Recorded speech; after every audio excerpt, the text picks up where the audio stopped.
The Savage Nation contains adult language, adult content, psychological nudity. Listener discretion is advised.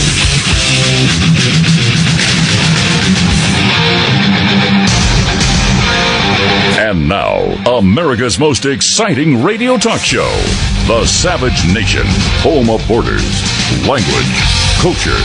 And here he is, winner of the National Radio Hall of Fame Award, Michael Savage. Actually, it's Brian Sussman filling in for Dr. Michael Savage. He'll be back tomorrow. MichaelSavage.com for the latest headlines and sign up for the Savage newsletter. And don't forget Michael's book, Scorched Earth, What Trump Must Do. What Trump must do to remake America, to make America great again. And don't forget the book, Teddy and Me. It's a wonderful one by Michael. So Brian Sussman out here on the left coast. Thanks for joining us. Where do we want to go with this? Well, let's go to this story. It's Bernie's fault. It's WikiLeaks' fault. It's Russia's fault. It's Comey's fault. It's the alt-right media's fault. It's the fake news' fault. It's the voting machine's fault. It's Jill Stein's fault. It's the Electoral College's fault. Come on, you've heard it all by now, right? You've heard all of that and more. How about the DNC just ran an expensive, old-school campaign with an unappealing candidate who didn't articulate an endearing message? How about that for starters? How about people look at what's happening along that southern border and they cringe? Oh, they're not hateful individuals. They're not bigots. They're not phobic. They look at the border and they're terrified. They look at what's happening in their cities and in their states, and they're terrified. They look at these homegrown extremists here in the United States, and they're terrified. They look at people coming to this country who could give a rat's rear end about assimilation, and they're terrified. That's what we saw. Hillary didn't address that. They look at their manufacturing jobs. They look at their mining jobs. They look at their logging jobs. There are no jobs. Hillary didn't address that either. But let's talk for a moment about the stuff that has made Savage. You know, I've been listening to Michael Savage since the mid-'90s. I broadcast on KSFO in San Francisco, his flagship station. It's the station he started on. He built that station. Kind of like the song, We Built This City on Rock and Roll. Well, this city is the city they're talking about in that song, but he built this station in the city of rock and roll. And let's just say this, like seeds in a garden, refugees are being planted in cities and towns all across America, and people don't like it. It's not that they hate the refugees. It's just the other stuff that some of these refugees are associated with. Borders, language, culture, my friends. It all comes back to borders, language, culture. Those were the pillars of Trump's campaign. Those are the very pillars of everything Savage has been talking about since I started listening to him in the mid-'90s here in San Francisco. But let's talk about these refugees, shall we? They're being placed in small cities and towns all over America. Places like Twin Falls, Idaho. Places like Stone Mountain, Georgia. Places like Rutland, Vermont. No input from the local communities. They're just placed there. Now, I know how it works in the Savage Nation. Many of you are going to want to talk. You've got your own stories to share. And you'll be able to affirm and confirm much of what I'm talking about. So the number is 855-400-SAVAGE, 855-400-7282. But once the residents find out about the plan, it's too late to stop it or even ask any questions. And, of course, those who do ask questions are bigots or xenophobes who hate refugees, right? Twin Falls, Idaho. You've heard the story from up that way. I heard it before it came a story. You heard the story about the 3 refugee boys raping a 5-year-old special needs girl in an apartment complex. It was witnessed by a person in the complex, and the oldest boy amongst these refugees actually filmed the assault on his cell phone, so to speak. So there's no lack of evidence here. But I heard about this before it became a national news story. A friend of mine had moved from California to Twin Falls. He was living in that very same complex for a period of time. When he came back to California, he said, "You wouldn't believe what I saw up in Twin Falls. I lived in this apartment complex. It was filled with refugees from Iraq and Sudan." And he said it was very clear that Everybody was on welfare. The only ones that ventured out of the houses were the women to go to the stores. It was the women raising the kids. The men always stayed inside, keeping themselves. And it seemed to my friend that these men had 2, 3, 4, or even 5 wives, who upon, when asked, would say, well, this is my cousin. This is my... And he said that he saw the young men in that apartment complex terrorizing anybody who wasn't Muslim. I mean, this was my friend's story to me when he came back from Twin Falls. So when we had the story of the 3 refugee boys molesting a 5-year-old special needs girl in an apartment complex, immediately he called me up. He said that was the same apartment complex. And I put him on the radio in San Francisco. We talked about it. But we've been getting up to 10,000 Somalia refugees alone since the 90s, and we started this refugee program under Carter in the 80s. The problem is we're vetting them wrong. The vetting that's going on currently is absolute insanity. We're importing people into this country who have values antithetical to American values. They're antithetical to American values. They don't care about the red, white, and blue. They don't care about life, liberty, or the pursuit of happiness. They don't care about the Constitution. I mean, there's a documentary, very famous documentary, and I saw it a couple months ago. Amy Horowitz, I believe is her name, or maybe it's a he. A.M.I. Horowitz did a documentary in Minneapolis, a city with a huge Somali Muslim population.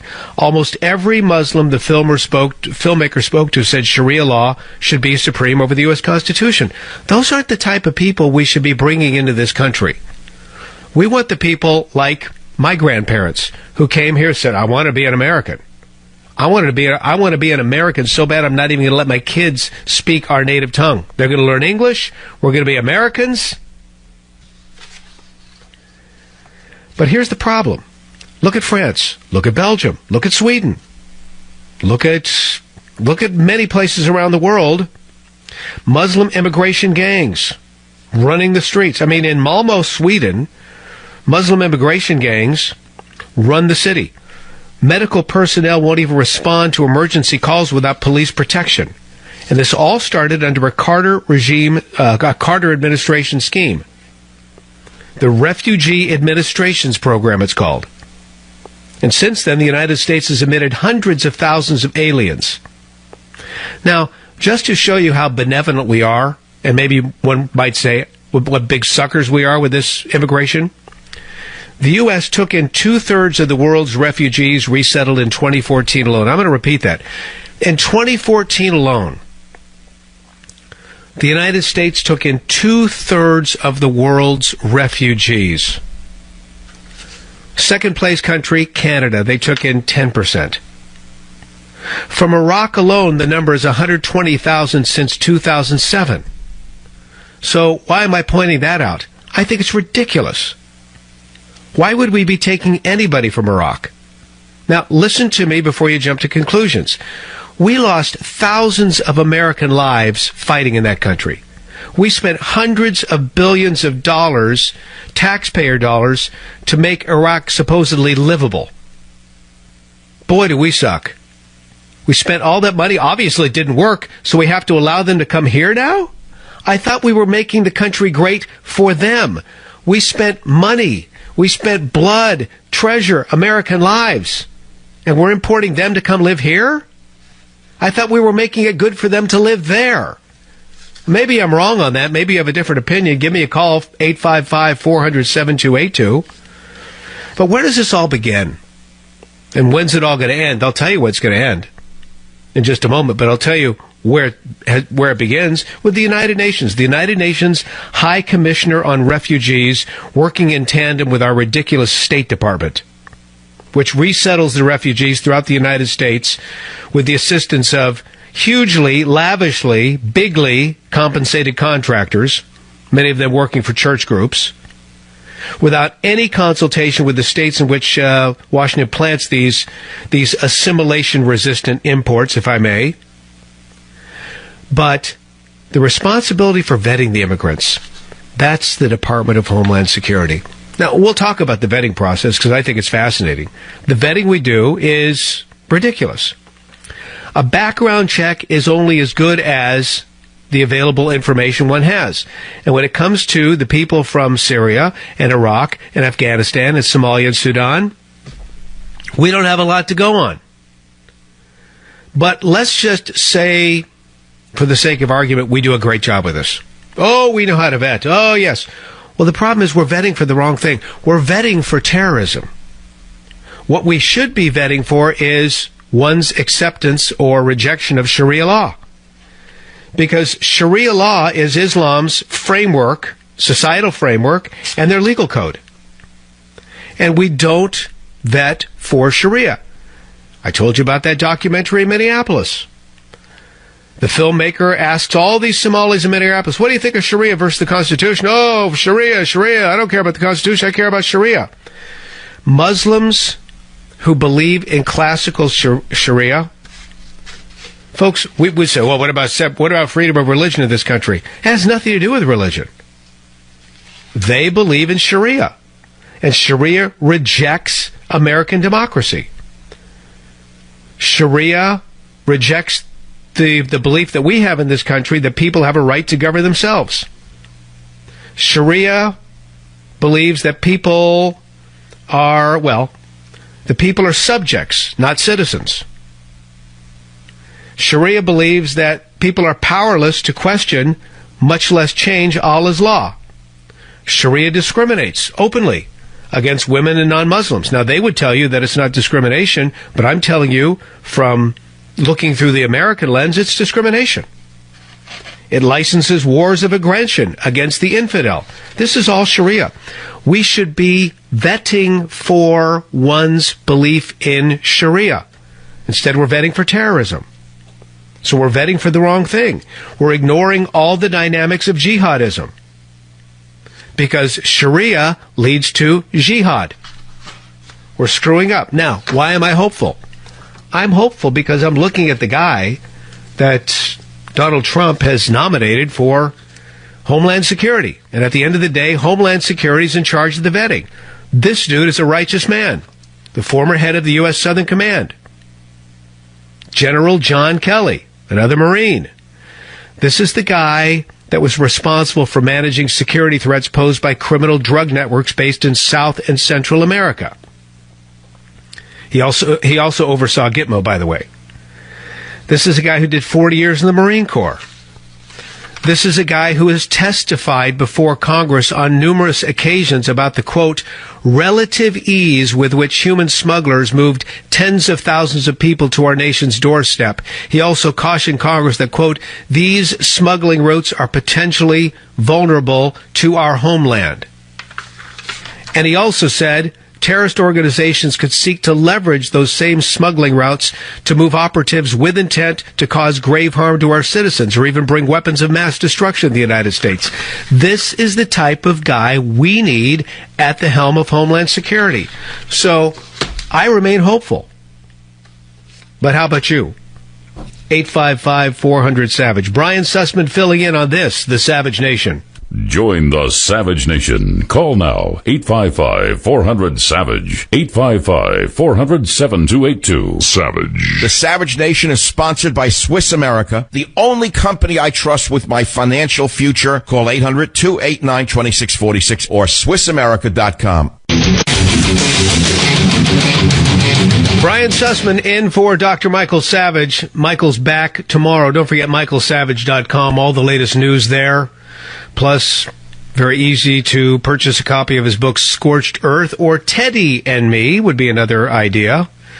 So we were just talking about this refugee resettlement program, this insane Muslim refugee resettlement program we have here in the United States, bringing people into this country who, by and large, have no interest in assimilation, who look at the Constitution as being inferior to Sharia law, and they're being inserted without anybody's thumbs up or thumbs down into, generally speaking, white Christian towns across America. Like, for example, Twin Falls, Idaho. And that's resulted in disaster. John's calling from KBOI in Idaho. John, thanks for checking in on the Savage Nation. Go ahead, please. Yeah, I'd just like to say that I live about 2 hours from Twin Falls, and it's amazing how quickly that story disappeared from our newscasts. And when it first came out, it became almost like a social media pariah where the initial knee-jerk response was, these were not Muslim refugees. It didn't happen the way it's being announced. And then it just went away. And it's almost, our newscast doesn't seem to be as liberal as California. I just came back from Northern California, being down there for a while, but apparently it is, because it's amazing how you won't hear about that story. Yeah, it is amazing, but it's very real. You had 3 refugee boys raping a 5-year-old special needs girl, and there were witnesses, there's video, there's everything, and you're right. For whatever reason, the authorities up there wanted to bury the story, and they probably, everything's about fake news right now, John, right? Fake news this, fake news that. It was probably initially being described as, that's a fake news story. And in fact, now that I think about it, many said, well, it is fake news because all of you rednecks are saying that these boys are Syrians. They're not Syrians. They're Iraqis or maybe Sudanese. But remember, everybody initially said they were Syrians, and so because they were wrong, people said, well, see, you guys didn't have the story right. Oh, no, we had the story right. All you have to do is, instead of, the ethnicity, just bring in the religion, Islam. There's such a... You can't mention anything about Islam without... No! Being labeled racist, being labeled... Yeah, well, now you're a xenophobe. You bring up Islam. What's your problem with Islam? What's your problem with the religion of peace, buddy? I thought you're an American. I thought you're for freedom of religion. But see, it's beyond that. It's this belief system that many are bringing into this country that does not align with our values, correct? Correct. And you mentioned the women, unable, and even in places like Iran and such, you read stories, unable to even be in the same room as a single man. Well, they have to have their own swimming pools if they're single that don't allow the opposite sex to keep their heads covered. Where's the global outcry for this? If a woman in America... I'm with you. John, I am absolutely with you. I appreciate you expressing your opinions here on the Savage Nation. As always, Brian Sussman, proud to be filling in for Dr. Michael Savage. Join the Savage Nation. Call now, 855-400-SAVAGE. Savage. Brian Sussman in for Dr. Michael Savage. Mike's back tomorrow behind the microphone. In the meantime, I'm here, and it's always a pleasure to speak to you. The phone number, 855-400-SAVAGE. We'll get your calls in just 1 second. We're going to check some of the other news going on around the country, and much of that you can get at michaelsavage.com. But this is quite a headline. Iran warns of World War III if Trump revamps that nuclear deal, which was just the stupidest of deals. So we'll get to that in just a moment. In the meantime, we were talking about, in keeping with the theme of borders, language, culture. I'm sure someone on the left would say, that's fake news. No, it's very real news. It's one of the reasons why Donald Trump won this election bigly. But people are concerned, and you look at many of those who are coming to this country as refugees, and you scratch your head and say, listen, I'm all for, those who want to get to this country legally and want to get to this country because they want to bleed red, white, and blue, and they're for life, liberty, and the pursuit of happiness, and they think the Constitution is awesome. But for those who come to this country and basically want to turn our country into what theirs was, or theirs is, the country they came from, those 57 religion of peace countries, they weren't always religion of peace countries. They were turned over time. In many cases through the womb. They were leveraging the womb. This is a very long-suffering ideology, and it is. It's just that. Some would say it's a religion. Sure, it's a religion. But there's an ideology attached to that. It's called Sharia, and it's not compliant with American values. It's just not. Do I sound like a hater as I'm saying this? No. Are there Muslims who come to this country and say, screw Sharia, I love America. I want to come here. I want to raise my kids. I want to make money. I want to participate. Yeah, the Constitution, I like the Constitution. Yes, there are many. But on the other hand, there are many we're allowing into this country who don't buy any of that. And that's what we're talking about in countries, small towns throughout America. These refugees are being inserted. The townspeople have nothing to say about it. The states have nothing to say about it. Case in point. Here's Bob. Bob's listening online via KSFO.com, as many do. Bob, let's talk about your small Wisconsin town. What's going on? Thanks for checking in on the Savage Nation. Thank you. The population of Hudson, Wisconsin is 13,000 people, and our little once-a-week liberal newspaper informed us we've been selected to receive 21 Syrian refugees, which the newspaper fully assured us have all been properly vetted by the U.S. government.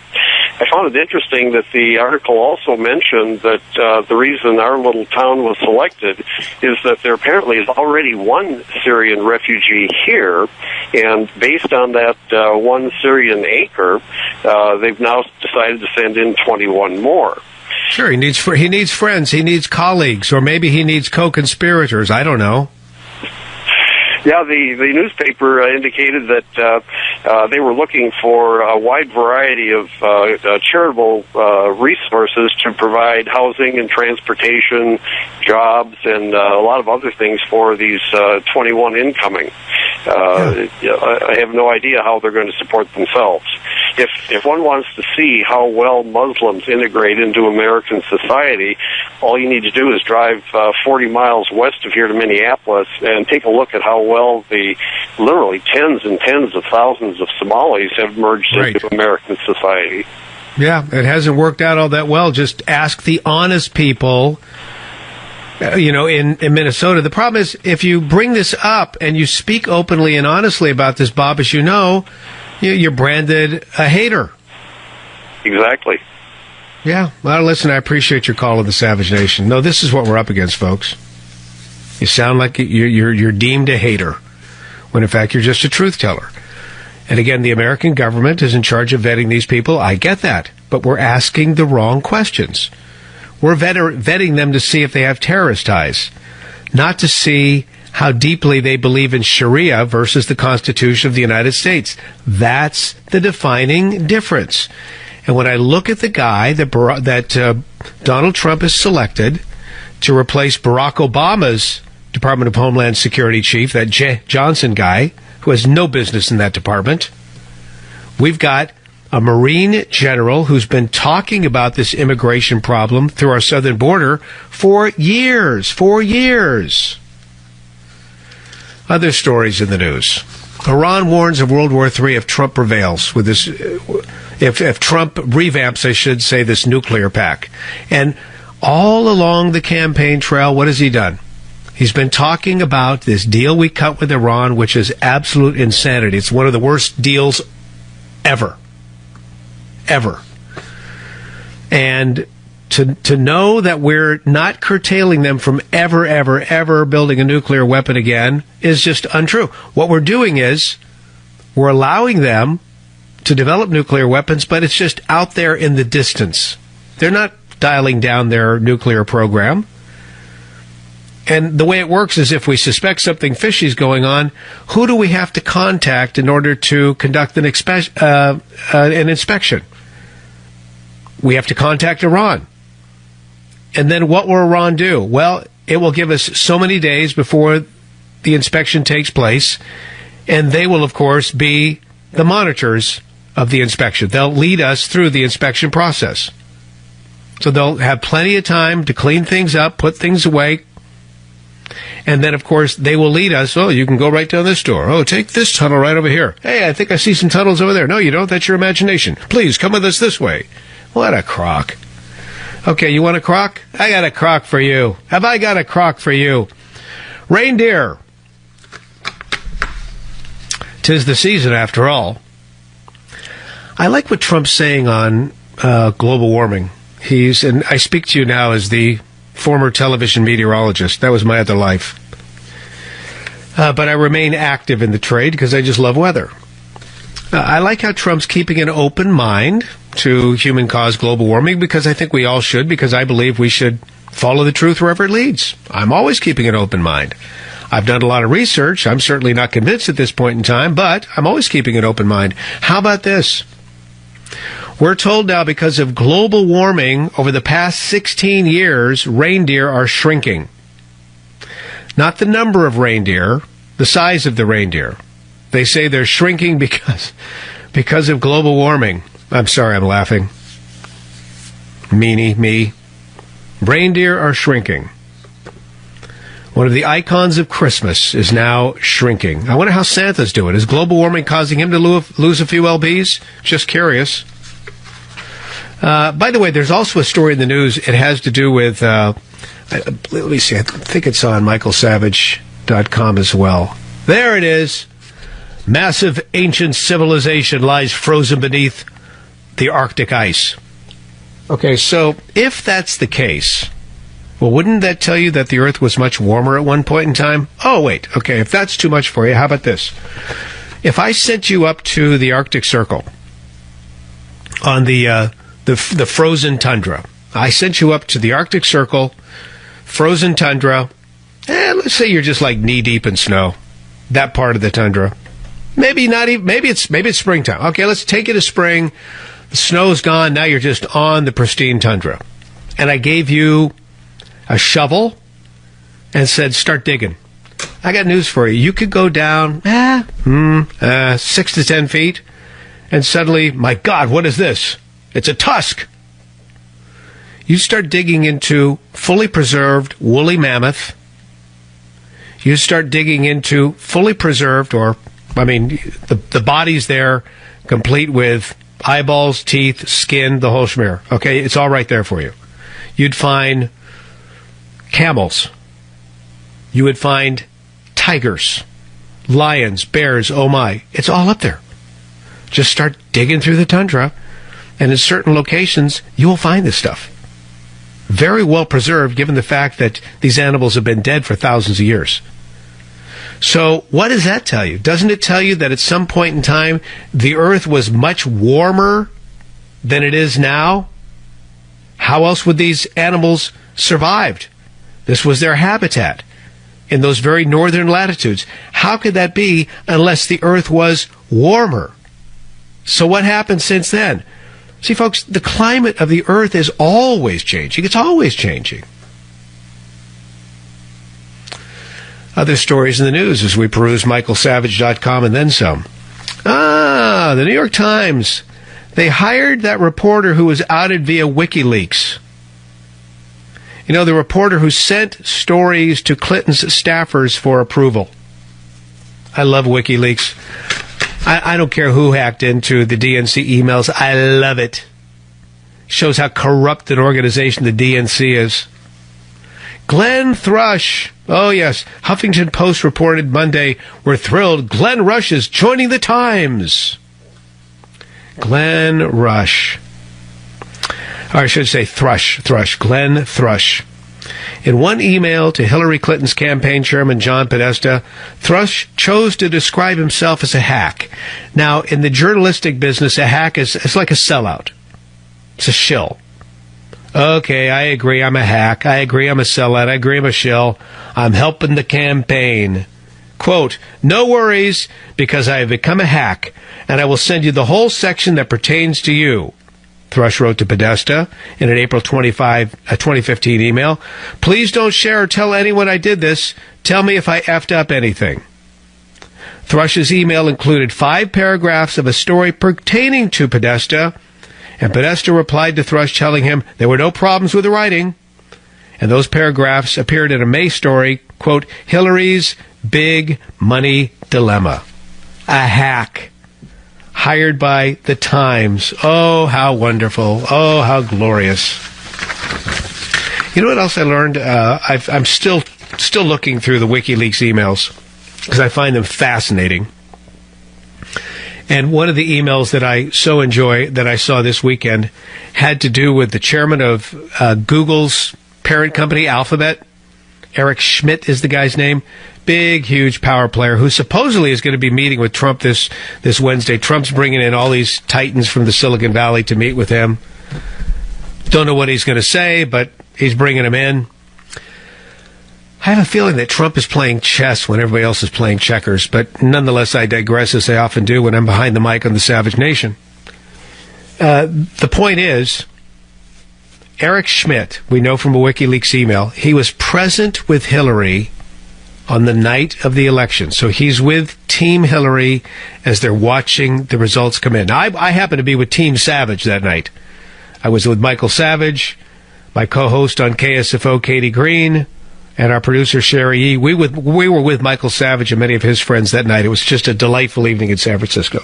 So we're there. Eric Schmidt is with Hillary and her team watching the election results, and it's noted that he had on his jacket lapel a little identifying button that said staff. So here you go, one of the most influential, truly, Google, very influential company. They have many properties that influence social media greatly. Eric Smith noted as staff for Team Clinton on the night of the election. So what do you think about these stories? Let's get to your comments next. 855-400-SAVAGE, 855-400-SAVAGE. Brian Sussman filling in on this, The Savage Nation.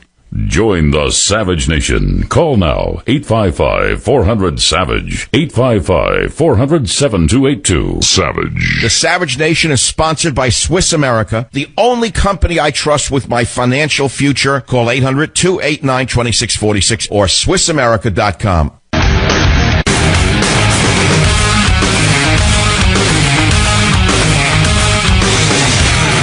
Brian Sussman filling in for Dr. Michael Savage. By the way, I've got a copy of his book, Scorched Earth, in my hot little hands, and it remains a great read. And I sure hope Trump is reading it, because it does outline a plan to help make America great again. Meantime, we've been juggling a lot of balls here in the Savage Nation. One of them has to do with our immigration program, our refugee program more specifically, and how we're vetting for the wrong things. We're vetting for terrorism. We should be vetting for one's adherence to Sharia. Otherwise, we're in a heap of trouble. Mike's checking in from Pennsylvania, WSBA. Mike, thanks for joining us on this, The Savage Nation. Go ahead, please. Thank you for having me on the show. I've read Scorched Earth, fabulous book. It's almost like listening to the show sitting in your couch here. It's true. You were right on with the global warming assessment. And I read it. Yeah, how's that? Hey, Mike, how's that global warming working out for you in Pennsylvania right now? Well, we're pretty covered. We're shoveling quite a bit, quite frankly.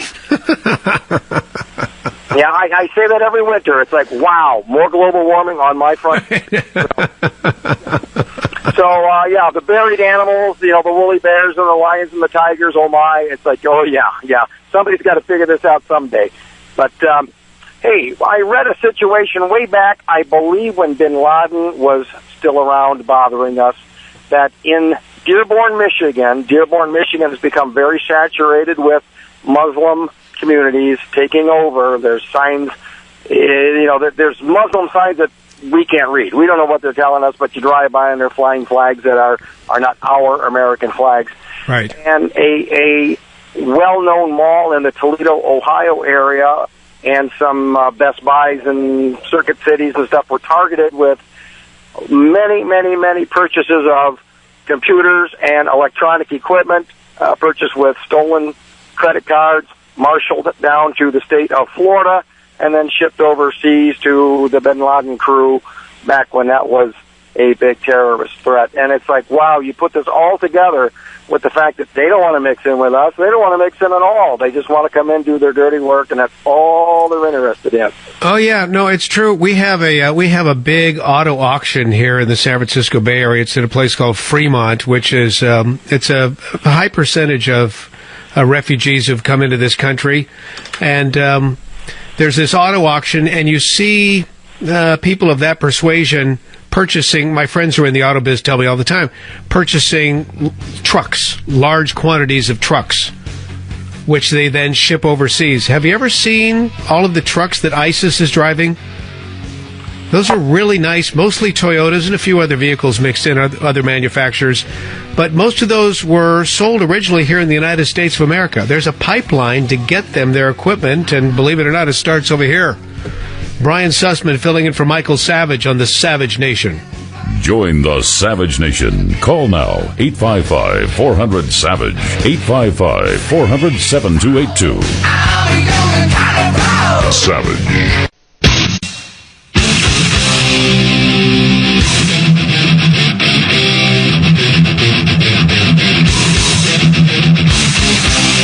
Warning.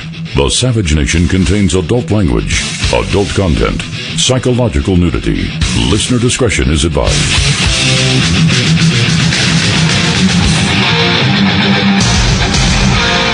And now, America's most exciting radio talk show, The Savage Nation, home of borders, language, culture. And here he is, winner of the National Radio Hall of Fame Award, Michael Savage. Brian Sussman filling in for Dr. Michael Savage. He's off today, much needed day off. He's back tomorrow, and I'll be listening along with you. In the meantime, it's not too late. Great holiday gifts. Scorched Earth, Savage's book. Restoring the Country After Obama is the subtitle.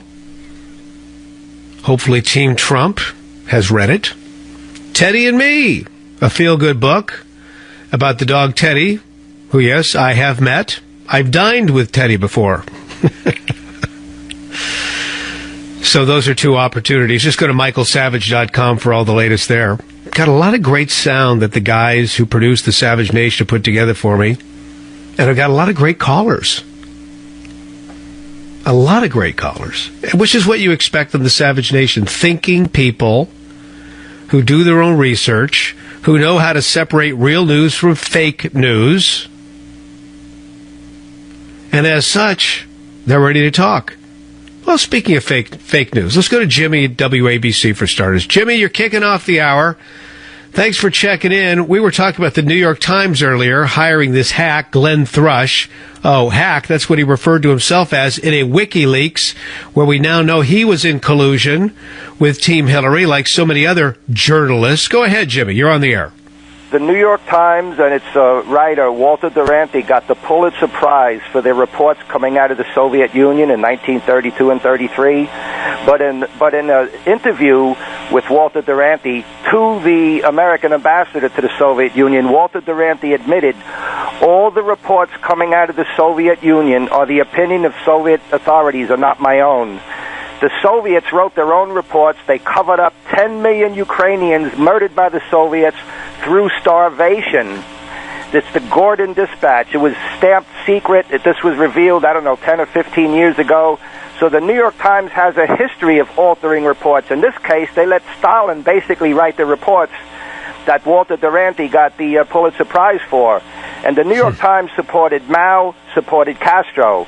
So that Stalin, Mao, and Castro the Times supported. They supported Clinton, and they supported Obama. So the New York Times has a bad history. It's the old gray lady is a slut. I think covering up the murder of the 10 million Ukrainians helped cause World War II because people were so terrified of the Soviets. Some of them viewed Hitler as a savior, which was a tragedy all around. So the New York Times history, and they won't give up the Pulitzer Prize. This is absolutely incredible. Jimmy, it's the line of the day. On the Savage Nation, Jimmy's line is the line of the day. The old great lady is a slut. Thanks for checking in. Well, here's Trump.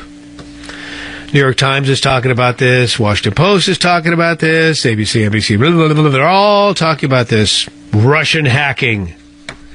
Russian hacking. Folks, the Democrats just refuse to believe that Hillary lost. She spent we found this out today. She spent $1.2 billion between her campaign, the DNC, the various PACs. $1.2 billion. Donald Trump, including the money that he put in of his own, his $66 million, spent $600 million. Trump funded his campaign to the tune of a little over 10%. The Democrats outspent the Republicans. Hillary outspent Trump 2-1. And she lost big time. Big time. Big time. See, this is what businessmen do. They look at the playing field and think, okay, how can I do this with the least amount of money possible? And by the way, proving this point even further, after the election had concluded, Hillary had about $800,000 left in the bank. I mean, she blew the wad. Trump had almost $8 million in the bank. So somebody on Team Trump was very confident. They could have been spending every last penny to the very end, but somebody was very wise behind the scenes saying, I don't think we need to spend any more money. I think we're good. Anyway, here's Trump on reports that the Russians were hacking into the DNC emails. It's the Russians' fault. It's the Russians' fault. This would be clip 1, please. I think it's ridiculous. I think it's just another excuse. I don't believe it. I don't know why. And I think it's just, they talked about all sorts of things. Every week it's another excuse. We had a massive landslide victory, as you know, in the Electoral College. No, I don't believe that at all. And does it really, to quote Hillary from a certain Benghazi hearing, what difference does it make? What difference does it make? The bottom line is the Democrats were outed as being corrupt. The media was outed as being in collusion with the Democrat Party and Hillary's campaign. I mean, it's all there. How about maybe we can blame it on, CNN forwarding questions for the debate to Hillary. See, no one wants to go there. Focus on the Russians. Focus on the Russians. So what's going on with that? Well, here's Reince Priebus. This is clip 3. Of course, he's the chairman of the Republican Party, but now he's the guy that's going to be the chief of staff for Team Obama. Here he is talking about the hacking report.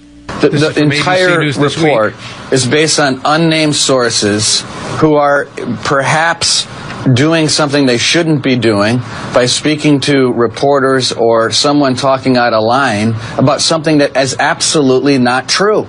The FBI we contacted the FBI months ago when the DNC issue came about. They've reviewed all of our systems. We have hacking detection systems in place. And the conclusion was then, as it was again 2 days ago when we went back to the FBI to ask them about this, that the RNC was not hacked. So here we are now debating and talking about a story based on something that isn't true. It's fake news. It's fake news. Okay, Priebus makes another good point. Priebus was a guy I wasn't a big fan, just to be honest with you. I met him once here in California. I just wasn't a fan. But, in his new role with Trump, I like what the guy's saying. For example, this.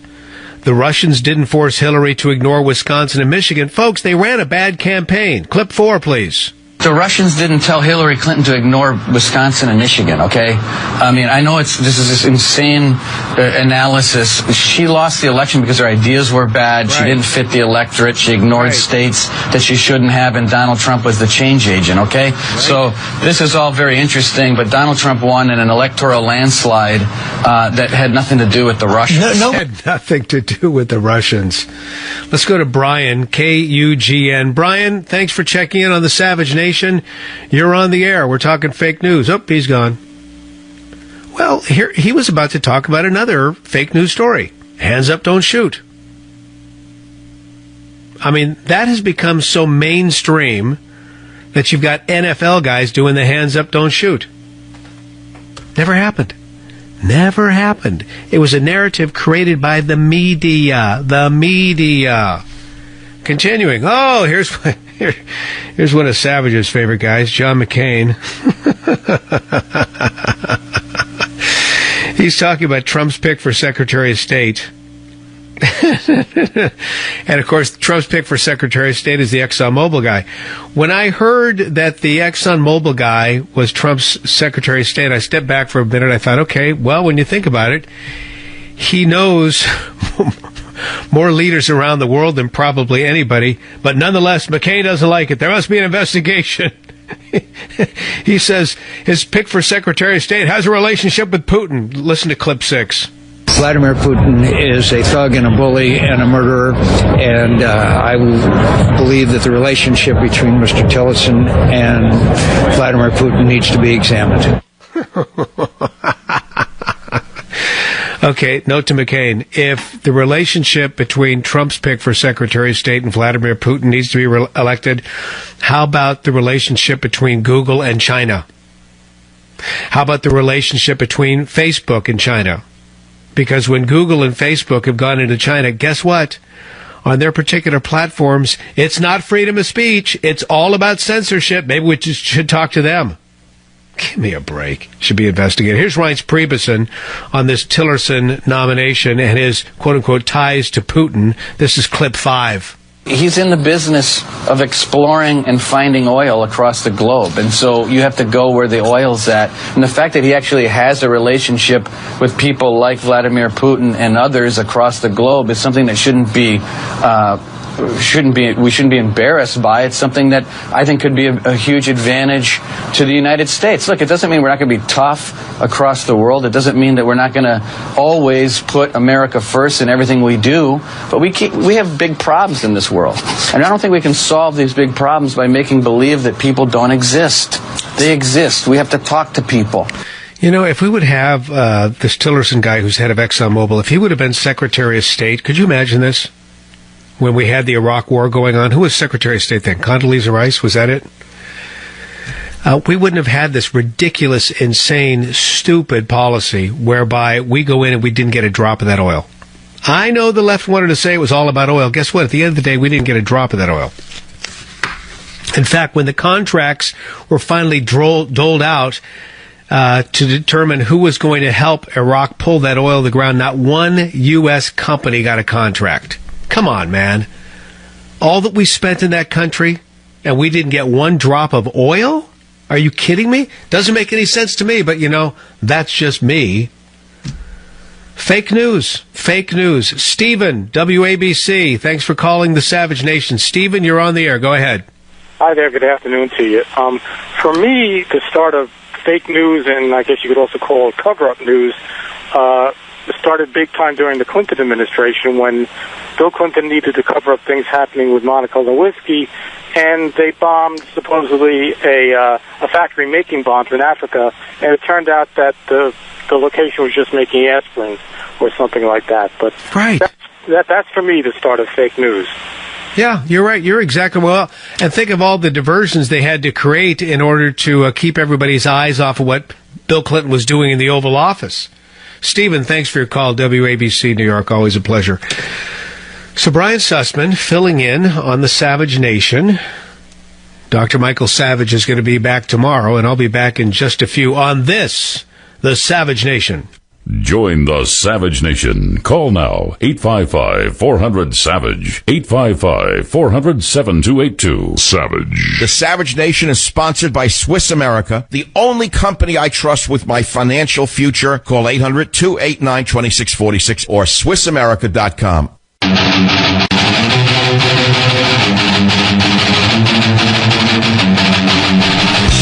Brian Sussman in for Dr. Savage. Mike's back tomorrow behind the mic. Mike behind the mic tomorrow. I love the callers on the Savage Nation. You guys are the greatest. 855-400-7282. The callers dovetail nicely into all that we've been talking about. So if you're just tuning in, we'll catch up really quick. We've been talking about fake news. Fake news. The left is all up in arms about fake news. I'm sure they would say, you know, much of what you hear on this program is fake news. My program on KSFO in San Francisco, fake news. MichaelSavage.com, fake news. WorldNet Daily, fake news, etc. Jack, checking in from WBOB in Florida. Jack, you're on the air. It's a pleasure speaking with you. Go ahead. Thank you. The pleasure as well. I just wanted to say it's amazing how the left is so up in arms about fake news when for 10 years they got their news off of Jon Stewart and The Daily Show. Jack, it's hilarious because I was talking with Savage's producers about this very issue before this show began. For years, The Daily Show, that's where all the elites, the smart people got their news from. I mean, that was as phony baloney as anything. Oh, yeah. But yeah, that's great. I love it. Jack, thanks for checking in. Perfect.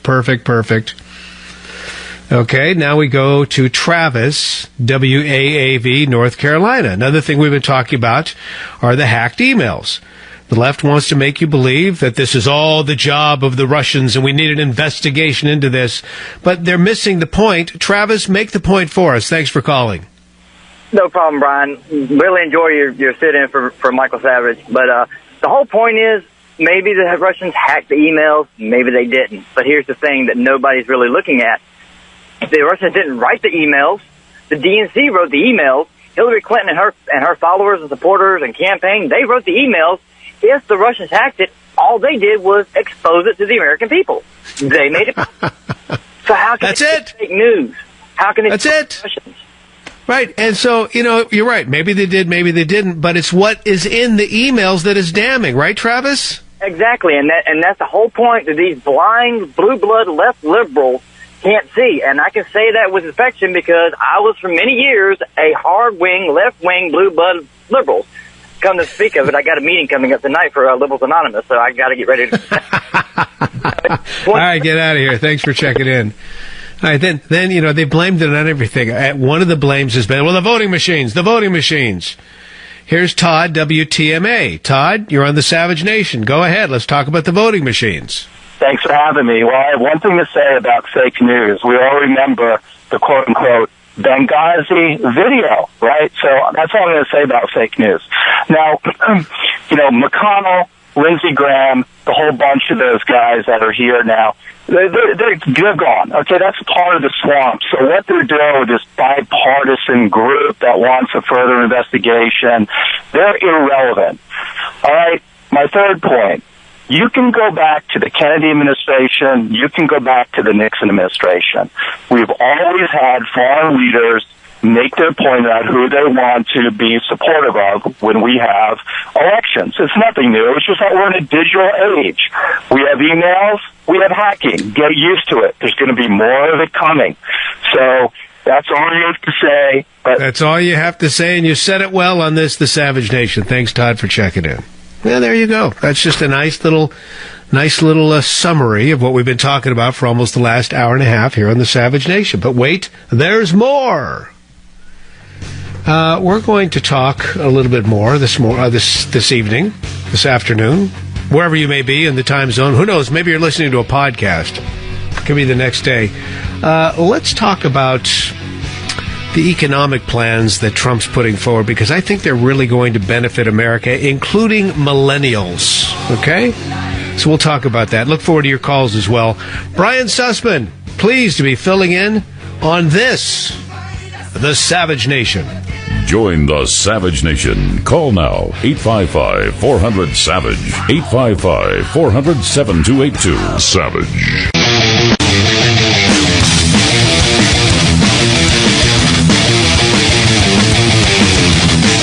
Brian Sussman filling in for Michael Savage on this, The Savage Nation. Don't forget, michaelsavage.com. That's where I go daily to get a great dose of the news. And don't forget, Scorched Earth. I've got a copy in my hands right now, Restoring the Country After Obama. This is by Michael Savage. It remains a tremendous read now that Trump's won. On top of that, you have Teddy and Me, which is just a nice feel-good book about Michael's dog, Teddy. You can get them both at michaelsavage.com, michaelsavage.com. Of course, the phone number, 855-400-SAVAGE, 855-400-7282. Well, let's continue here. The hit parade, all the sound. Let's just continue. Loretta Lynch, she's our Attorney General. Oh, she's real qualified for that post, isn't she? She was at a mosque today talking about hate crimes. A mosque talking about hate crimes. She's talking about the latest statistics showing the number of hate crimes increasing. Here she is in clip 10, please. Clip 10, Loretta Lynch. But perhaps most troublingly of all, it showed a 67% increase in hate crimes committed against Muslim Americans. This is the highest total of anti-Muslim incidents since 2001, when 9/11 itself spurred so many reprehensible acts. And we know that there are many more hate crimes in communities, in all communities across this country, that go unreported. So what about the hate crimes committed by Muslim Americans? I'm thinking about everything from San Bernardino to the Boston bombers and then some. What about those crimes? Why isn't she talking about that? You know, maybe there really have been some quote-unquote hate crimes committed against Muslim Americans, but what about the heinous, horrid, awful mass murders committed by Muslim Americans in this country? Why aren't we talking about that? I mean, if she wants to really give us the full scenario, it seems like while she's at that mosque, it would be an excellent opportunity to give them a little what for. I mean, what about the story that we talked about in the first hour here on the Savage Nation? We were talking about the refugee program in the United States of America, which is insane. Our refugee program here in the United States is insane. It started in the 80s with Carter, and it's continued ever since, and it's out of control. And I really and truly believe that Trump's going to put an end to this, given the guy that he's selected to become the Department of Homeland Security chief. General Kelly, this guy is righteous, and he's been talking about our immigration process for a long time. But the bottom line is we vet improperly. We vet for terrorism. First of all, the vetting is only as good as the records you have when one's undergoing a background check. And the records we have from people coming from these countries of interest in the Middle East are sparse, if at all. So they come to this country, and how do we vet them? The Department of Homeland Security vets them based upon their ties to terror. Well, maybe they don't have a tie to terror, but they believe that Sharia is supreme to the Constitution of the United States. Stop the press. They should not be allowed in. Unless we're going for suicide. You want suicide? You want the death of the American ethos? Bring them in. So, that in mind, why isn't Loretta Lynch talking about the crimes being committed by Muslims in this country? For example, we talked about the situation in the first hour up in Twin Falls, Idaho. Bunch of kids do terrible things to a 5-year-old disabled girl. It's all on cell phone video. That story has never been widely reported. It's buried because it doesn't fit the template. Oh, we only bring in the good refugees, only the nice ones. We know how to vet our people. We do it right. We do it better than Germany. We do it better than Sweden. We do it better than France. We do it better than Belgium. Oh, do we? Oh, do we? Continuing with the sound parade here on the Savage Nation. Well, here she is talking about Loretta Lynch at the mosque today, talking about the recent eruption of divisive rhetoric. Yeah, you want divisive rhetoric is coming from people like her.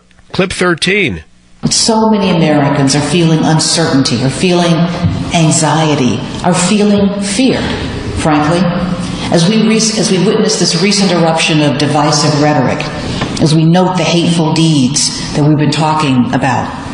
And I know that many Americans are wondering, are they in danger simply because of the way they look or where they pray?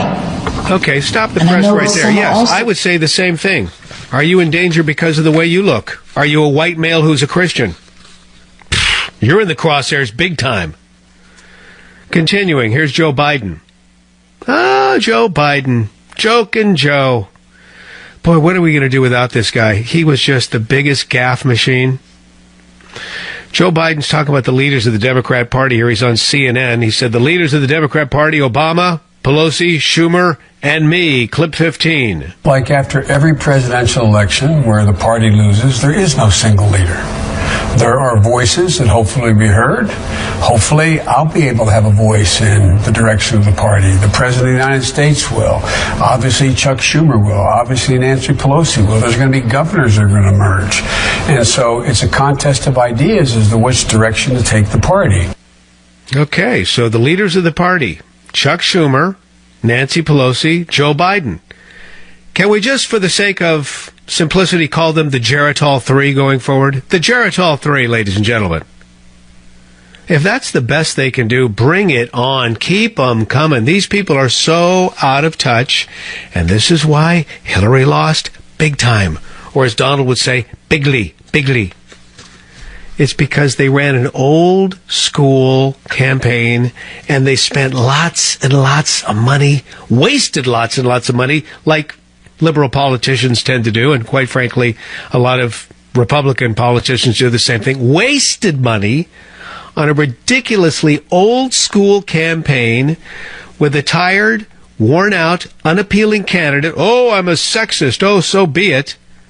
Who didn't have a message. What was Hillary's message? Forward. I don't even know what that means. Forward. Forward. Okay, here's Joe Biden. I love this. This is just, again, this is classic liberal politician. He's on CNN saying he's going to stay in politics because he doesn't know what else to do. Clip 18. I'm interested in having a platform where I can have a sufficient number of key staff persons who will continue to help me fight for the things I care about, whether it's promoting fighting against violence against women or promoting Central America growth and development. Not for money, but actually to have a platform to be able to make the case. And I think at least I'll have a shelf life of a little bit. I know that, my dad, I'll always quote my dad, I know, but he said it's a lucky person who gets up in the morning, puts both feet in the floor, knows what they're about to do, and thinks it still matters. I've been doing this since I've been 26. I don't know what else to do. You don't know what else to do because you don't have any marketable skills outside of politics and being a creepy lech, in my opinion. Here's Rob, WJR in Michigan. So we're just talking about Loretta Lynch giving us all a tongue lashing on how we're so hateful. Thanks for calling, Rob. You're on The Savage Nation. Thanks for taking my call. I just wanted to make the comment because I haven't heard anybody really mention this. But it's my recollection that Loretta Lynch was also an appointee of Bill Clinton. It's a gift that keeps on giving. Yes, you're right. Oh, these people they've been recycled through numerous administrations, Rob. Yes, and can I make one comment about Joe Biden? Sure. I don't know if anybody's commented this, but I believe the Refugee Act of 1980, which I believe you mentioned earlier, was signed by, of course, Jimmy Carter. That was the child of Teddy Kennedy and Joe Biden. Hey, Jokin' Joe. Thanks for checking in on the Savage Nation. Here's Obama. You ready for Obama? Another scare tactic. Boy, these people, they love their fake news, don't they? Another scare tactic. If Congress repeals Obamacare, 30 million Americans will lose their health care coverage. Ready for this? Clip 19. One new study shows that if Congress repeals Obamacare as they've proposed, nearly 30 million Americans would lose their coverage. 30 million. 4 in 5 of them would come from working families. More than 9 million Americans who would receive tax credits to keep insurance affordable would no longer receive that help. That's unacceptable. We can work together to make the system even better. And one of the best ways to do that is make sure that you're in it. There you go. There's more fake news for you, Mike. This is a total scare tactic. Listen, if they're able to repeal Obamacare, and I think they'll be able to do it quite easily, they will consider a new plan that makes sure that those 30 million Americans have access to health care. There won't be any droppage of their coverage, nothing like that. Trust me when I tell you. They're not stupid. I don't know what they're going to do to shore this thing up. I don't know what they're going to do in terms of their repeal and replace. But 30 million people aren't going to lose their coverage. Scare tactic. I would label that fake news. But that's just me. How about you, Mike, WABC? Mike checking in on the Savage Nation. Mike, you're on the air. Go ahead. Hey, I'm calling from New Jersey. I'd like to make a couple of points. First, on fake news. The classic example of the fake news is the WikiLeaks stating that the Democratic operatives were being sent into Trump rallies to foment violence. And then when they start violence, it's reported on the news that there's violence at Trump rallies. Right. You don't get more class than that. And as far as Loretta Lynch and these the spike in hate crimes, I did 30 years in law enforcement, and we found that the vast majority of these hate crimes were the people doing it themselves to either lawsuits, things like that, or elicit sympathy. And you were going to find that the vast majority of these alleged hate crimes, people drawing swastikas, things like that, are people doing it themselves in order to elicit sympathy or simply to push forward that agenda.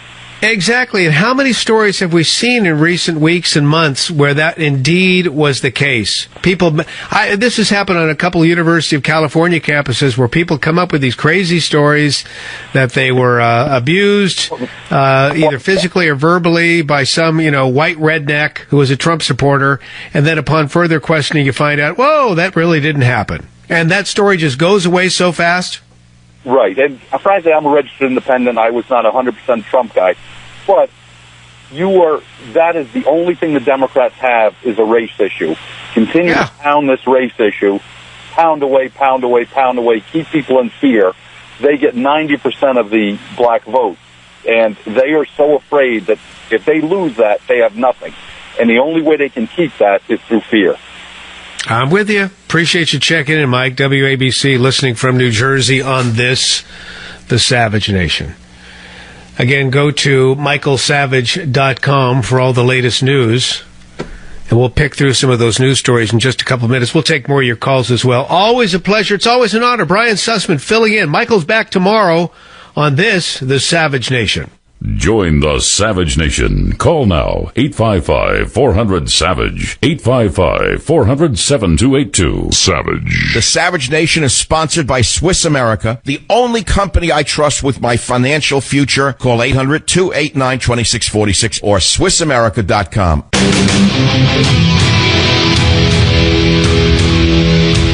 Brian Sussman in for Dr. Michael Savage, who's back tomorrow. Phone number, looking forward to talking to you, 855-400-7282. MichaelSavage.com right now. Some interesting stories like this one.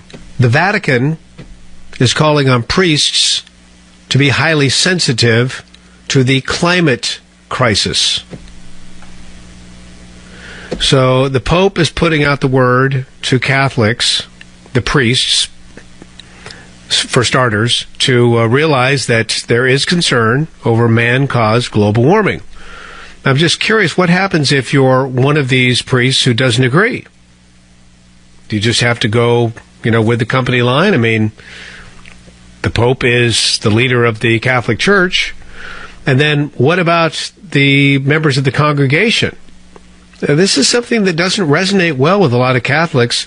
Like, for example, Felicia, who's calling from WDRC in Connecticut. Hey, you're on the air. Thanks for calling. Well, Brian, I'm glad to speak with you. A bunch of the women were talking at church this morning, and they were too polite to disagree with the Pope. But given his background from the third world, and he probably has no love for capitalism, this makes me very unsettled and very uncomfortable. Yeah, and it really, at the end of the day, I've written about this extensively in one of my books, Eco-Tyranny, but this is a plan, this is the left's golden key to turn the word towards socialism and redistribution. So indeed, given his third world background, he's never been in the private sector working, I think you may be onto something here for sure. You're doing a wonderful job for Mega Mike. Thanks. Mega Mike. Hey, thanks for checking in. But really, what do you do if you're just a good-hearted, God-fearing Catholic person who goes to church every Sunday, and this is the edict coming down from the very top? I mean, what do you do? It's interesting. And then what do you do if, we've got another caller here, also interestingly from Connecticut, who has another religion-related question. But what if you're a Muslim in this country who says, listen, I'm not a terrorist. I believe the Constitution is superior to anything, including Sharia. So you're a Muslim who's in this country, and you don't believe in Sharia law. You believe in God, in this particular case, Allah, but you're not into the Sharia thing. What do you do? And what do you do when it comes to terrorists amongst your community at large? Bill's checking in from Connecticut, WDRC. Bill, go right ahead. You're on this. Well, I think we've got the nice, wonderful sounds of Bill's pocket. Phone in pocket, that's what it sounds like. Bill, you had one job. And you didn't quite make the cut on the Savage Nation. All right, so those are some of the things we're talking about. Well, what I'd love to get into in the next hour, there's a fascinating story out today, New York Post. The American dream is pretty much dead. Is it? Is it? Has the American dream at least taken a kick in the shorts? We're going to talk about this with you, members of the Savage Nation. Always a pleasure. Brian Sussman filling in for Dr. Michael Savage. Savage Nation. Join the Savage Nation. Call now, 855-400-SAVAGE, 855-400-7282.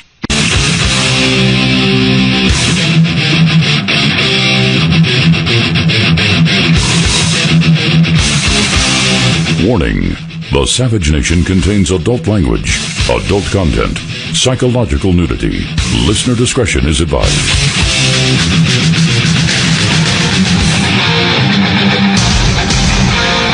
And now, America's most exciting radio talk show, The Savage Nation, home of borders, language, culture. And here he is, winner of the National Radio Hall of Fame Award, Michael Savage. Actually, the Hall of Famer is back tomorrow. That would be Michael Savage. He's back tomorrow, filling in Brian Sussman. Of course, we share the same home station. Michael Savage's flagship station is KSFO in San Francisco. And, of course, he's the guy that really built that station. I was listening to him in the mid-'90s when he first started. Borders, language, culture. That was the theme then, as it remains today. He's back tomorrow. I host the morning show there with my friend, colleague, and sidekick, Katie Green. Question for you. The American dream. We'll get to all the news of the day. Trust me, I will unpack it all for you in just a moment. We'll take your calls, and we look forward to that. 855-400-SAVAGE, 855-400-7282. MichaelSavage.com is the website you always need to check out. And don't forget his newsletter. You can sign up at MichaelSavage.com for the newsletter. And you can purchase a copy of, just in time for the holidays, Scorched Earth, Restoring the Country After Obama, and Teddy and Me, the book about his dog. The American dream, says the New York Post, is pretty much dead. Do you agree or not? I think the American dream is going to get a big lift with Trump as president. I'm looking at the people he's hiring into his cabinet. These are all business people that know how to succeed, and I can't believe they would want anything less for the people of this country. Let's do things to make it possible for people to succeed. I'm looking at the guy, for example, that is going to possibly run the Department of Labor, the guy that is the CEO of Hardee's and Carl's Jr. I mean, what we need as Secretary of Labor is a guy who has hired laborers. We don't need activists. The guy running the show right now is an activist. He's a lawyer activist. I want people who have hired. I want people who have built companies. I want people who have met payroll. That's what I want. That's going to make everybody great. New York Post, today's 30-year-olds are making way less money than their parents did when they were their age, a new study shows. That's the first line of the story. Now I go to the second line, and I'm having problems. Because clearly there's an agenda here to make you believe that, oh, it's bad and it's never going to become great again. So these are economists and sociologists from Stanford, Harvard, and the University of California. Likely people who have never worked a day in the private sector in their lives. Likely people who have never hired, never sadly had to fire, never had to endure the pains of owning a business. Trust me, my wife and I have owned several businesses, several small businesses. And we've hired and we've had to, in some sad cases, fire. And we've had to meet payroll. And you have to grow a business, and you have to put up with customers, and you have to put up with internal squabbling between your employees. And can I tell you, as a small business person, many of you know this because you are small business people, it's a never-ending job. It's 24/7. It's 24/7. A friend of mine wanted to buy a small business recently. I said, are you ready for this? Because don't plan on weekends. Vacations, you're always working. It's tough out there.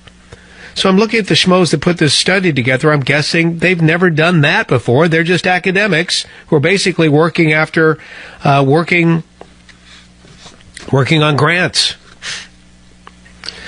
So what they found was, this is the very first story, today's 30-year-olds are making way less money than their parents did when they were the same age. Second sentence, Economists and sociologists from Stanford, Harvard, and the University of California analyzed tax and census data recently and found that 51% of 30-year-olds have earned more dough than their mothers and fathers did when they were in their shoes. Okay, so now you're telling me, first you tell me it's hopeless, then you're telling me, wait, the first line of my story was wrong. What they're saying here is that most 30-year-olds in the United States are doing better than their parents did. And yet the title of the article is "The American Dream is Pretty Much Dead." What is wrong with this picture? See, folks, that's a fake news headline. Okay, so now, but they're decrying that. Well, 49% aren't. 51% are doing better than their parents at the same age. 49% aren't. And so what's the factor? What's the reason? One major factor was the issue of income inequality. Income inequality. Next sentence. We have a stagnation in the middle class. When you're in that situation, it becomes very hard for children to do better than their parents. So they're admitting that most 30-year-olds are doing better than their parents did at the same age, but then they're decrying this other 49%. And you know what? I will agree. I will agree, because they say most of this, where most 30-year-olds earn less than their parents did at the same age, is in the Midwest. Okay. And how did Trump do in the Midwest? He did huge in the Midwest. He did huge in the Rust Belt. All the states where they said he'll never win. Why did he win? Because in those states, their economy's been decimated by this federal government. Their economy's been decimated by rules and regulations and laws that make it very, very difficult to compete, to start a business, etc. I'm looking at those industries that have the potential to provide so many jobs. Everything from oil and gas, to mining, to logging, to manufacturing.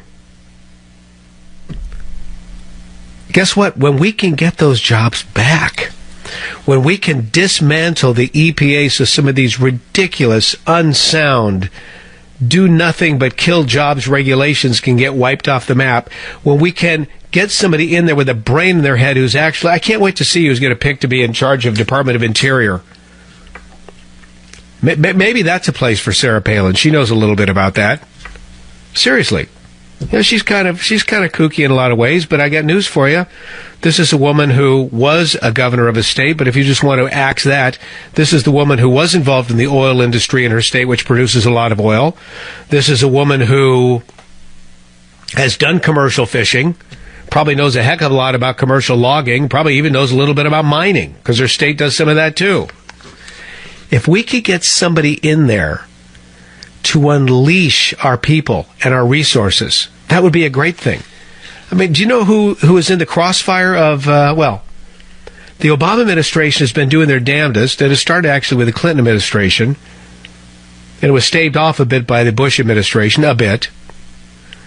But farmers and ranchers in this country, they are in the absolute crosshairs. There is a movement being run by radical environmentalists to get rid of the farmers and the ranchers in this country because they see them as an invasive species.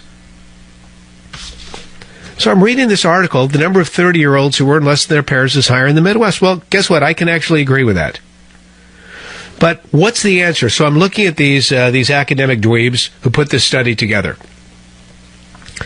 They told, I'm reading this in the New York Post, but they're saying that the reason, or the solution is taxing the wealthy more and giving bigger tax breaks to the middle class. That would ultimately help get Americans out of the rut. What he's proposing is simple redistribution, and that's not going to do anything. We need to redo how the game is played in this country, beginning with rules and regulations that make it very tough, first of all, to start a business, then to maintain a business, then to grow a business. We need to get rid of the rules and regulations that make it very difficult to manufacture in this country.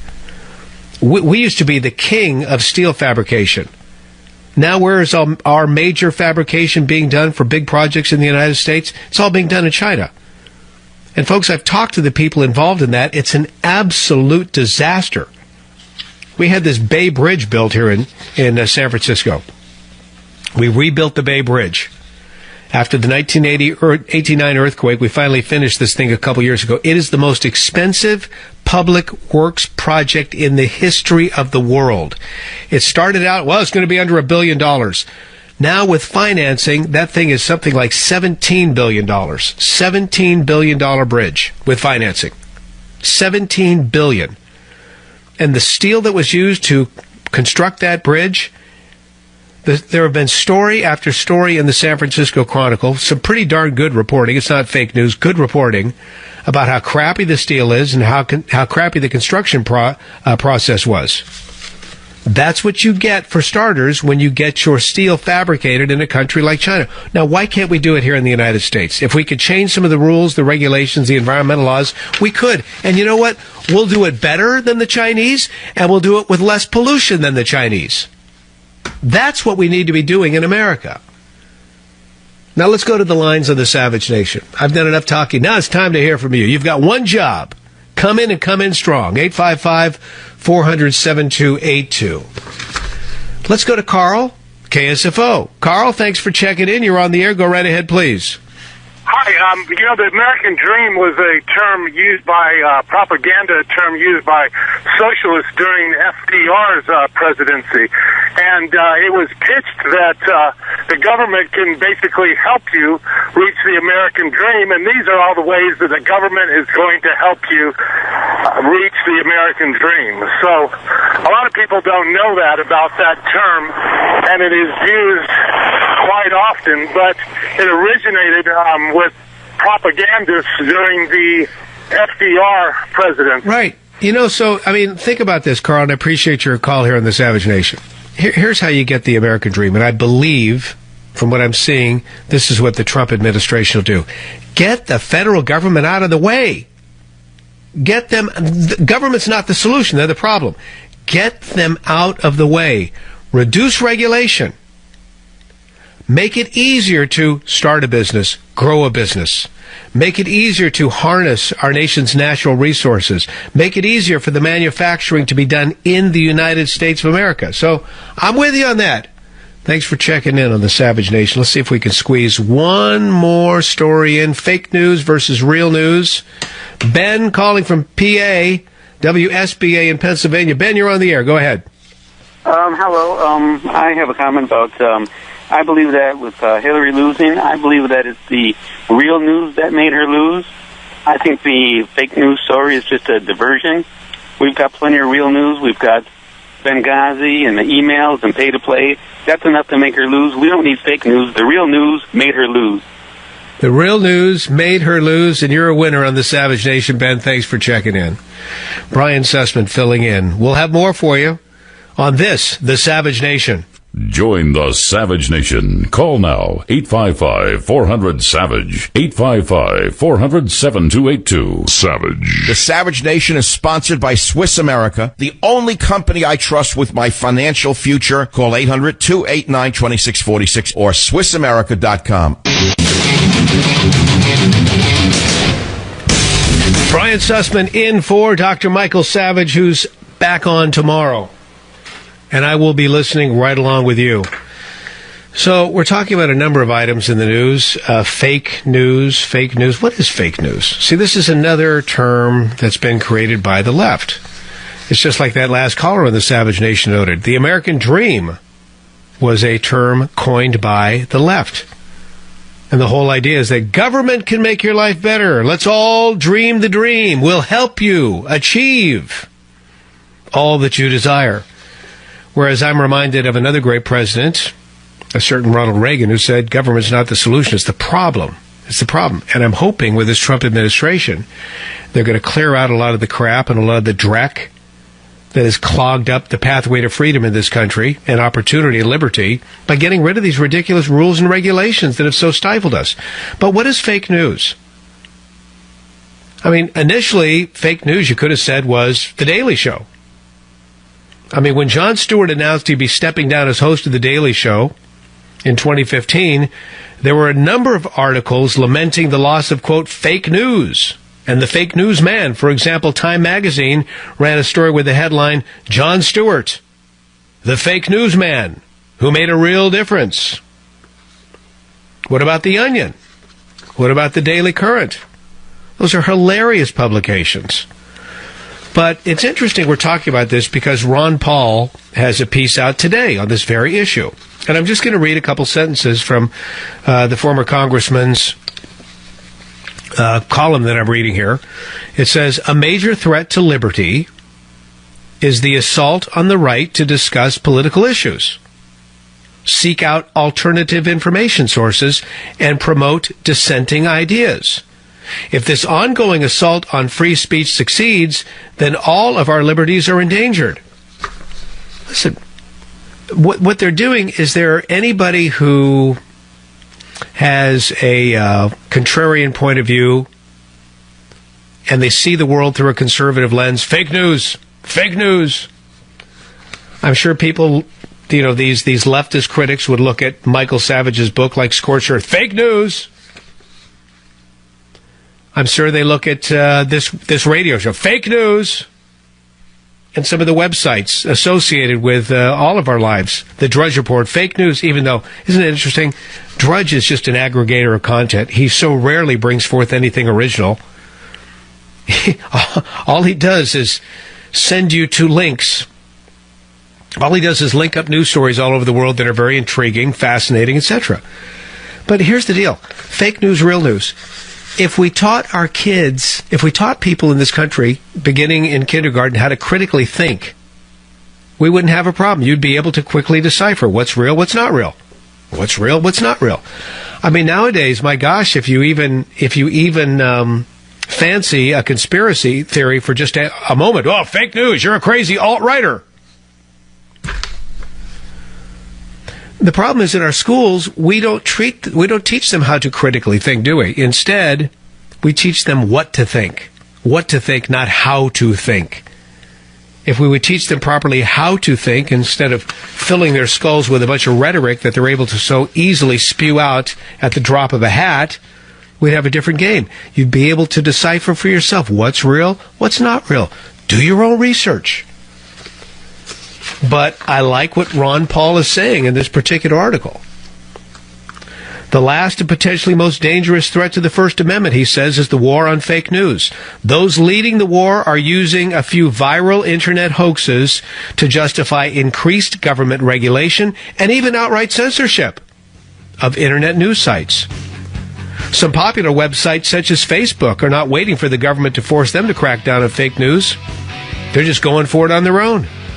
Those calling for bans on fake news are working to create a government-sanctioned gatekeeper. That's a phrase, by the way, coined by Hillary Clinton, with the power to censor any news or opinion displeasing to the political establishment.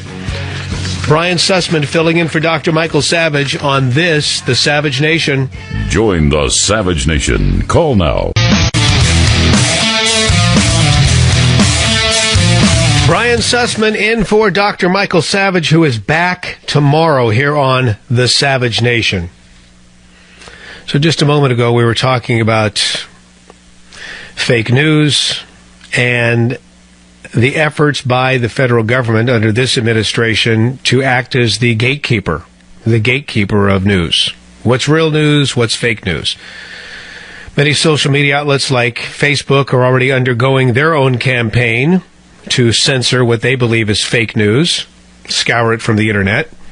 But now we've got the federal government who is also wanting to get involved. And for such a time as this, do we have a new administration who I pray will not be involved in that at all? Fake news, real news. It's up to the consumer. A little critical thinking goes a long way, and I contend we're just not teaching critical thinking in our schools today. I believe more than anything else we're teaching these kids what to think, not how to think. Now, it's possible that Anthony in Dallas, listening on KLIF, may disagree with me. Anthony, former public school teacher, talk to us about this on the Savage Nation. Well, thank you for having me. As I'm a first-time caller. Yeah, I'm a retired public school teacher, 34 years, taught middle school and high school.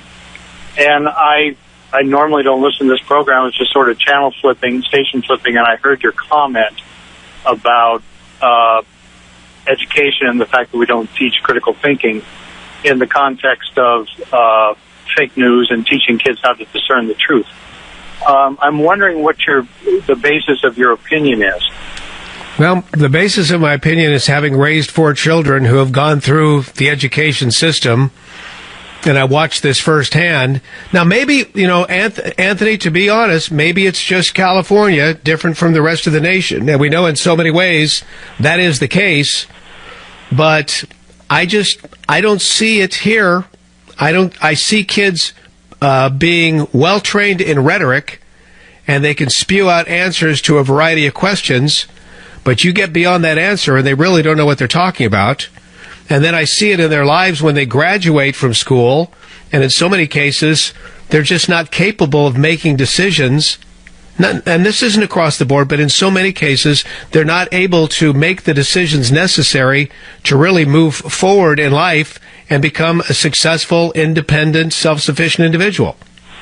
Well, we probably agree more than it seems. I've seen a lot of kids graduate from school that are influenced the way you described. But in my own experience in teaching thousands of kids over several decades, is that the majority of them are coming out in pretty good shape. And like you said, it might be California, it might be your specific school district, it might be the specific teachers within that school district. But I do take exception to the blanket statement that our public schools are not doing this, and that's the problem. I think fake news is terrifically dangerous, and so let's do this, Anthony. Let's define fake news. What is fake news? Is it simply The Daily Show? Is it The Onion, or is it something else? It's a fairly new phenomenon. I guess it can come in many forms. The biggest headline lately has been Clinton running this pedophile organization that the pizzeria in D.C. got shot up because of it, because someone believed it. That kind of fake news is dangerous. That individual who shot up that pizzeria obviously wasn't able to discern truth from falsehood.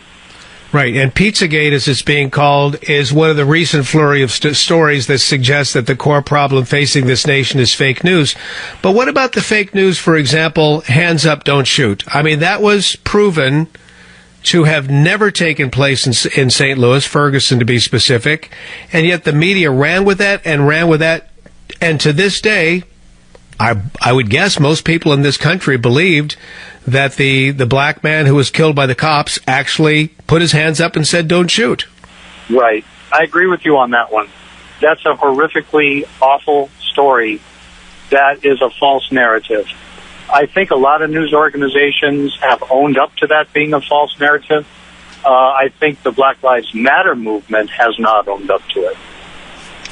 Right. No, you're right. Listen, we probably, I appreciate your point of view calling in from Dallas.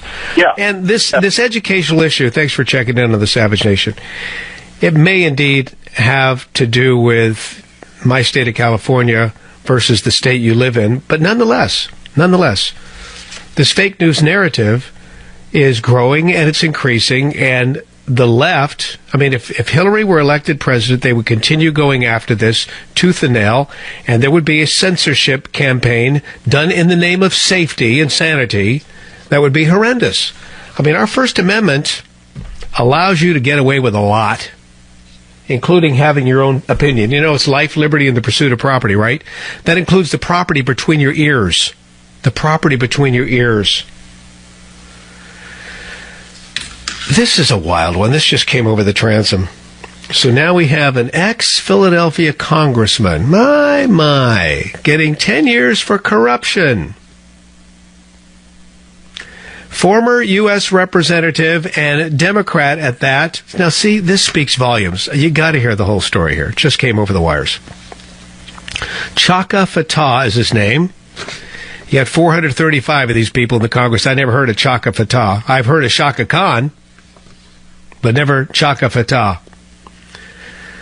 Chaka Fattah was sentenced Monday to a 10-year prison term by a judge who said he was astonished that this veteran legislator would steal government funds and charity funds to pay his son's debts and buy a vacation home. My goodness. Now, isn't it interesting? Just the headline alone, it's the AP headline. Ex-Philadelphia congressman gets 10 years for corruption. If he were a Republican, it would have read like this. Ex-Republican congressman. But you got to read down through the story to find out he's a Democrat. Now, what does that say about the news biz? Might there be a little bias, do you think? Huh? Kind of? Sort of? Huh? Fatah, a Democrat who was born into a family of black activists in West Philly, spent 2 decades in Congress working on housing, education, gun control, and other issues of concern to the left. Oh, his wife was a TV anchorwoman. Between the two of them, they were bringing in over $500,000 a year. Yet somehow, this genius had some financial problems. He tried to run for mayor in 2007. Was running through the family money. I don't know if it was for his campaign or just his lavish lifestyle. Not sure. But he took an illegal $1 million loan from a friend. And then the friend called the debt. And when he's being sentenced today, he said, but I've helped tens of millions of people. Yeah, that's just like Hezbollah. But look at all the good work they do. Jeez. The jury found that he took the $1 million loan. Are you ready for this? Talk about cronyism. He took a $1 million loan from the chairman of Sallie Mae. Sallie Mae is the Student Loan Corporation. He returned $400,000 of it and repaid some of the rest with federal grant money that he had steered into an educational nonprofit run by one of his former aides. Oh, this guy was corrupt. He thought he'd get away with this? Is he stupid? Is this the best we can do in Congress? Especially you Democrats. Aren't you just ashamed? How many Democrats are currently in prison in this country who used to be in public office? The nonprofit efforts, okay, so he stole money from this, stole federal grant money from a nonprofit. The nonprofit included a NASA-funded mobile science classroom emblazoned with Fatah's name that roamed around Philadelphia when he was running for mayor. It was helping promote his political career, which is illegal. Fatah was also ordered today in court to repay $600,000 to Sallie Mae and NASA for use of this mobile science classroom. What a dunce. Here's what the judge said. This is Judge Harvey Bartle. For someone so interested in advancing education for the disadvantaged, you had the temerity to steal from the Educational Advancement Alliance. That's a nonprofit group supported by federal funds. While you say you've done much good, you've also engaged in grave and widespread criminal activity. Oh, but there's more. Listen to this. Fatah used the money on campaign and personal expenses as well. Personal expenses, the jury found. He also put $23,000 in nonprofit funds towards his son's college loans. And he took $18,000 in a bribe to try help a friend become an ambassador.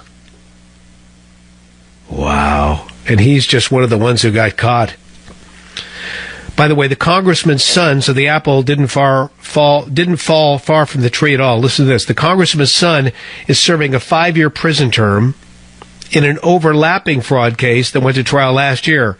Chip Fatah Jr., actually he's Chaka Fatah Jr., nicknamed Chip, Chaka Fatah. Chaka Fatah Jr. was convicted of fraudulently obtaining business loans to fund his jet-set lifestyle. Wow. Maybe some of you in the Philly area know who this guy is. I've never heard of him before. So, former Democratic congressman gets 10 years for corruption. All right, back to the lines on the Savage Nation. Another thing that we've been talking about this today is the Pope. It's all at michaelsavage.com. The Pope has put out the word to the priests that, hey, guys, we need to start talking up global warming. We are stewards of this wonderful earth, and we need to get the truth out there regarding man-caused global warming. So I came up with a question earlier. It's like, okay, now what do you do if you're just a good God-fearing Catholic who goes to church and you're saying, I don't believe this stuff? What do you do? How do you deal with that? I mean, this is your church. I'm just curious, as someone kind of outside looking in. Brian W., DRC in Connecticut. Hey, Brian, you're on the Savage Nation. Go right ahead. Hey, so I think your sentiments about Pope Francis are a little unfounded. Because, first of all, you look at Catholicism. Catholicism, first of all, is an extremely complex religion. And it does. That theology you just quoted there, stewardship over the earth, is not just Catholic, it's biblical. Okay? Sure, of course. And the assumption that, as conservatives, I understand, climate change is disputed. There are experts on both sides of that issue in the scientific community who are for and against climate change. It's certainly not a settled issue, but pollution is a real thing. And I think this onslaught against Pope Francis by these radical conservatives is a little crazy. And on the other side of things, I think these liberals who are just claiming him as a man of the left are mistaken. Well, listen, I don't know if it's. I don't know if people are. I don't recall what you just said about conservatives, but the Vatican is calling on priests to be highly sensitive to the climate crisis. Okay, well that's fine. He's the leader of that particular faith, so he can do that. But I'm just wondering, because you said something very interesting. It's not settled science. So he's mandating this from the very top. And I'm just curious how that's going to resonate with the entire church, including those who are skeptical of man-caused global warming. No, see, the mistake that you're making is that the Catholic Church, the problem is that they don't get the proper media coverage. You see, because you're talking about a leader of a theological organization who is on another continent speaking in a different language. The language that he's speaking is not political. He's not suggesting that we should use the arm of the state to compel people to live simple lives. He's not a communist. He's not political. Not like people make him out to be. Now, him getting out there and saying, hey, climate change is something to be concerned about, sure, that's debatable, but pollution is a real thing. Oh, no, and there's a big difference between pollution and global warming, and I appreciate your call here on the Savage Nation. Thanks for checking in. To be sure, when you go to this article at michaelsavage.com, when you read further into this, we need to just look at this in its totality. Here's what the Pope says. Here I would state once more that the Church does not presume to settle scientific questions or replace politics, but I am concerned to encourage an honest and open debate so that particular interests or ideologies will not prejudice the common good. So he's encouraging debate on this particular issue, which is great. It's something I wish the left would allow for on a regular basis. It's something that Trump even this weekend said he's open to. He has an open mind regarding global warming. But again, global warming, pollution, two different things altogether. No one's for dirty air. No one's for dirty water. Certainly nobody. And we've done the best job of anybody in the world regarding cleaning up our skies and cleaning up our water. And for that, we are a model. Is there more work to do? Absolutely. But we've done a darn good job. Brian Sussman in on the Savage Nation. More calls to come. Glad you're with us. Join the Savage Nation. Call now. 855-400-SAVAGE. 855-400-7282. Savage. The Savage Nation is sponsored by Swiss America, the only company I trust with my financial future. Call 800-289-2646 or SwissAmerica.com.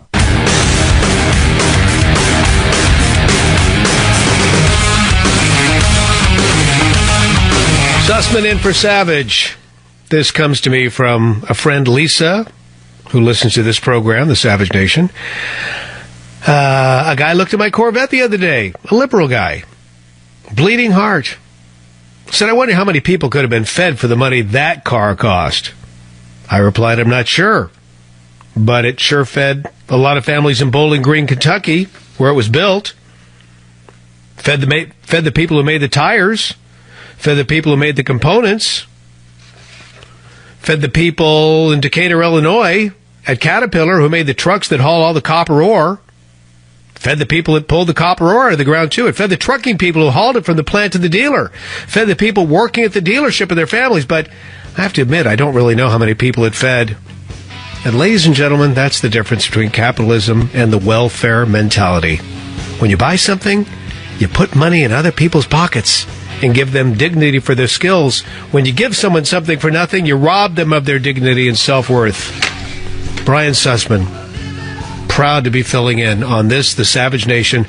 My friend Michael Savage is back tomorrow.